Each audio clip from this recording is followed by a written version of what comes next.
আজি আমাৰ নিযুক্তি প্ৰক্ৰিয়াই 1,56,000ত ভৰি দিলে আৰু কেইবাটাও বিভাগৰ নিযুক্তি আছে এতিয়াও আৰু পৰ্যায়ক্ৰমে সেই নিযুক্তিখিনিও 10 ফেব্ৰুৱাৰীৰ আগতে আমি গোটেই নিযুক্তিৰ প্ৰক্ৰিয়াখিনি সমাপন কৰিম আৰু মোৰ মনে হয় যে আমি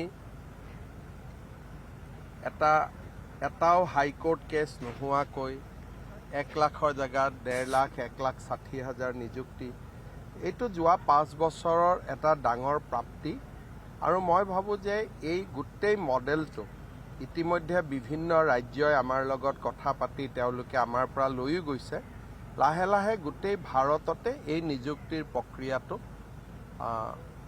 এটা আদৰ্শ হিচাপে বহুত ৰাজ্যই আমাৰ পৰা লৈ যাব।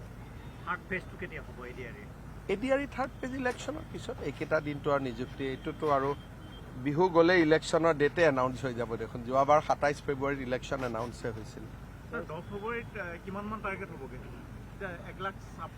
1,70,000-1,75,000 এনেকুৱাৰ ভিতৰত হ'ব গোটেই নিযুক্তিটো আৰু ইয়াত আমি কণ্ট্ৰেকচুৱেলখিনি যোগ কৰা নাই যিবিলাক কণ্ট্ৰেকচুৱেল আছে সেইখিনি বেলেগ কণ্ট্ৰেকচুৱেলতো মই লিষ্টখন দিম তাতো 50,000-60,000 আমি দিছোঁ যোৱা 5 বছৰত কিন্তু এতিয়ালৈকে মই কণ্ট্ৰেকচুৱেলৰ লিষ্টখন বনোৱা নাই কাৰণ আমি ৰেগুলাৰ এপইণ্টমেণ্টখিনি এতিয়া কৈ আছোঁ।